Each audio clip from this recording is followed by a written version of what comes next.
Confiance et lâcher prise.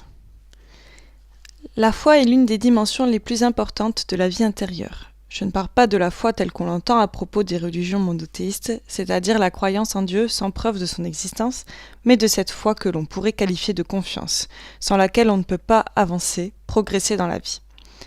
Les spiritualités orientales utilisent d'ailleurs indifféremment les mots de foi et de confiance pour parler de cet état d'être. Le bouddhisme, par exemple, part d'un constat empirique. Sans une foi-confiance préalable dans le Dharma, l'enseignement du Bouddha, tout progrès spirituel est impossible. Et sans une foi-confiance préalable dans le maître, on ne peut pas intégrer ses enseignements. La raison en est simple. Si nous n'avions pas foi que ce que nous allons étudier va nous être profitable, nous ne l'étudierons pas sérieusement. Les enfants connaissent cette vérité et ils l'appliquent spontanément. Ils ont foi en leurs parents, ils les croient et apprennent ce qu'ils leur transmettent. Cela vaut aussi bien pour la transmission de la culture et des valeurs que pour tous les autres apprentissages. C'est d'ailleurs ainsi que, comme la plupart d'entre nous, j'ai appris à faire du vélo. Mon père, derrière moi, me maintenait en équilibre. Je ne le voyais pas et j'avais peur. Je lui ai dit de ne pas me lâcher, il m'a demandé de lui faire confiance. Quelques mètres plus loin, je me suis aperçu que je pédalais tout seul. J'avais réussi à me lancer grâce à la foi-confiance que j'avais en lui. Il existe évidemment des cas de perversion de la confiance. Nous connaissons tous de mauvais maîtres, de mauvais parents, des individus malhonnêtes qui abusent de la foi naturelle et spontanée que nous mettons en eux. Certains en profiteront pour accomplir un acte destructeur, comme celui d'abuser sexuellement d'un enfant, d'autres vont lui inculquer des enseignements négatifs, pétris de haine. Adultes, nous avons également affaire à des personnes qui abusent de notre confiance. Ce n'est pas pour autant qu'il nous faut l'étouffer. Il est indispensable de développer notre esprit de discernement. J'y reviendrai par la suite, mais il nous faut préserver en nous cette foi-confiance qui est indispensable pour avancer, pour progresser, pour grandir. Cela est valable dans tous les domaines, y compris la science. Avant de se lancer dans une recherche, le scientifique croit qu'il va trouver quelque chose. Cette foi a d'abord été explicitement religieuse dans l'Occident chrétien. Les premiers savants de l'ère moderne, comme Galilée ou Newton, étaient des croyants persuadés que le monde était intelligible. Leur quête scientifique visait à découvrir les lois physiques du monde établies par le Créateur. S'ils avaient pensé que le monde était inintelligible ou absurde, ils n'auraient rien cherché. Le déclin de la religion n'a pas pour autant supprimé cette foi en l'intelligibilité du monde chez les savants. La science ne peut être créée que par ceux qui aspirent profondément à la vérité et à la compréhension. Ce sentiment émane de la sphère de la religion. Je ne peux pas concevoir un savant authentique sans une foi profonde, affirmait Albert Einstein, qui se décrivait lui-même comme un non-croyant profondément religieux, puisqu'il ne croyait pas en Dieu, dans le Dieu personnel des monothéistes, mais adhérait à une sorte de religiosité cosmique. La foi est d'ailleurs tout aussi nécessaire à la motivation de la recherche scientifique qu'à sa réception par le grand public. Bien peu d'individus sont capables de comprendre les démonstrations de la science, mais nous faisons confiance à la communauté scientifique et acceptons comme absolument vraies des théories et des conclusions qui échappent totalement à notre expérience commune. Nous n'avons jamais vu un atome, mais nous croyons que la matière est faite d'atomes parce que la science nous le dit. Comme le soulignait le sociologue Émile Durkheim, qu'un peuple n'ait pas foi dans la science et toutes les démonstrations scientifiques seront sans influence sur les esprits. La foi est donc tout d'abord indispensable pour progresser par la confiance que nous faisons à d'autres individus qui en savent plus que nous, parents, éducateurs, scientifiques, sages. Ensuite, parce qu'elle nous aide à vivre et à nous développer en nous fiant au monde et à la vie. Nous sommes motivés pour progresser, pour apprendre, pour avancer, pour chercher, pour nous engager, pour créer, parce que nous croyons qu'il y a quelque chose de vrai, quelque chose de bon dans le monde et dans la vie. Sinon, à quoi bon se lever le matin ? Cette foi varie selon les individus. Chez certains, le désespoir, la peur, le ressentiment, la colère l'emportent. L'existence devient alors douloureuse. La vie au quotidien peut se transformer en enfer quand elle est dénuée de confiance. Le monde apparaît hostile, dangereux. La peur remplace la confiance. On n'ose plus prendre un avion de peur qu'il ne s'écrase. On n'ose pas entrer dans une relation amoureuse de peur d'être trahi ou abandonné. On n'ose pas postuler un emploi de peur que notre candidature ne soit rejetée. Et, au lieu de progresser, on reste paralysé dans notre vie professionnelle, affective et sociale. Notre existence devient impossible si on n'a pas un minimum de confiance en soi, dans les autres, dans la vie. Cette foi dans la bonté du monde et dans le caractère positif de la vie est au fondement même de la philosophie stoïcienne que j'ai déjà évoquée. Le mot stoïque signifie dans nos esprits supporter la douleur et l'adversité avec courage.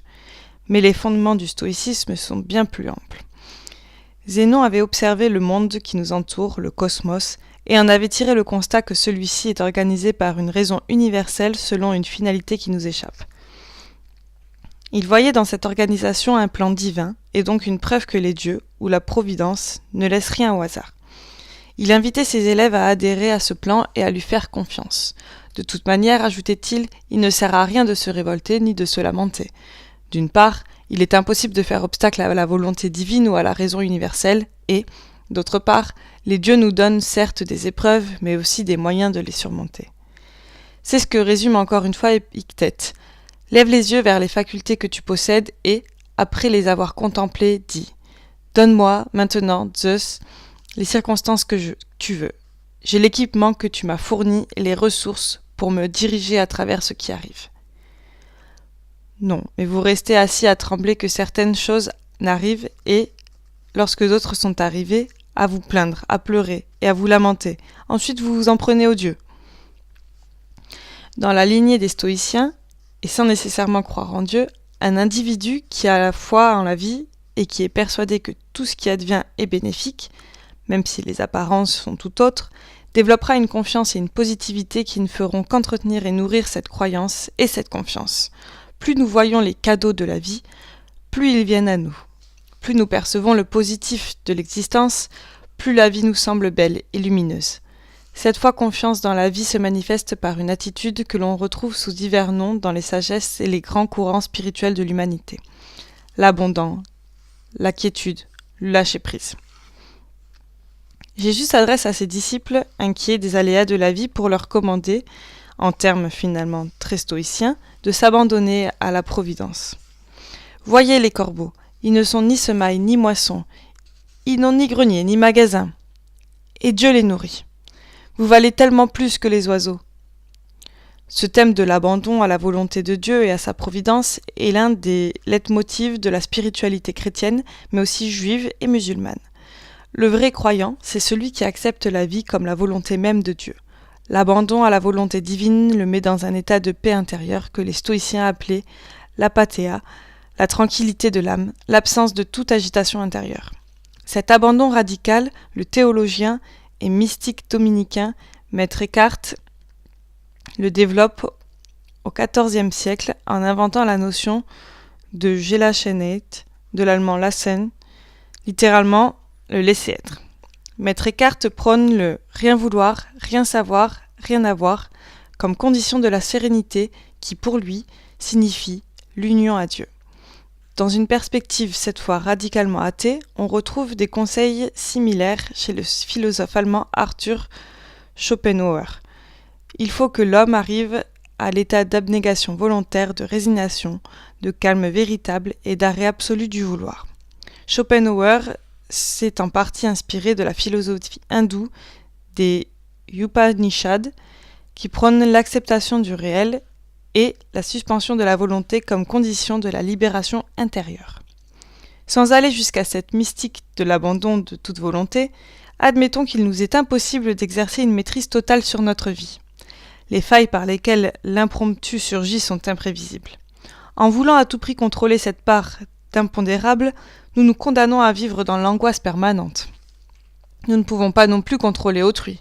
Nous devons accepter qu'il nous échappe toujours, y compris quand il s'agit de son conjoint ou de son enfant. Comme l'écrit Khalil Gibran, si justement dans Le Prophète, « Vos enfants ne sont pas vos enfants, ils sont les enfants de la vie. » Nous ne pouvons pas davantage contrôler totalement notre vie professionnelle soumise à tant d'aléas externes, ni nous obstiner à vivre dans l'illusion de stabilité et de sécurité. Alors, faisons de notre mieux pour maîtriser ce qui peut l'être, à commencer par nos désirs et nos passions, mais armons-nous psychologiquement à accepter l'imprévu, à nous y adapter et en tirer le meilleur parti. Les sagesses indiennes utilisent une expression que l'on pourrait traduire par lâcher prise pour qualifier cette attitude intérieure d'abandon au réel. Mais on ne peut véritablement lâcher prise que lorsque l'on a confiance en la vie. La première fois que nous sommes amenés à le faire, c'est toujours une épreuve. Nous avons peur de l'inconnu, nous sommes angoissés. Et puis, l'expérience positive du lâcher-prise, détente, joie, conscience que rien de grave ne nous est arrivé, augmente la confiance et nous aide à aller encore plus loin dans l'abandon.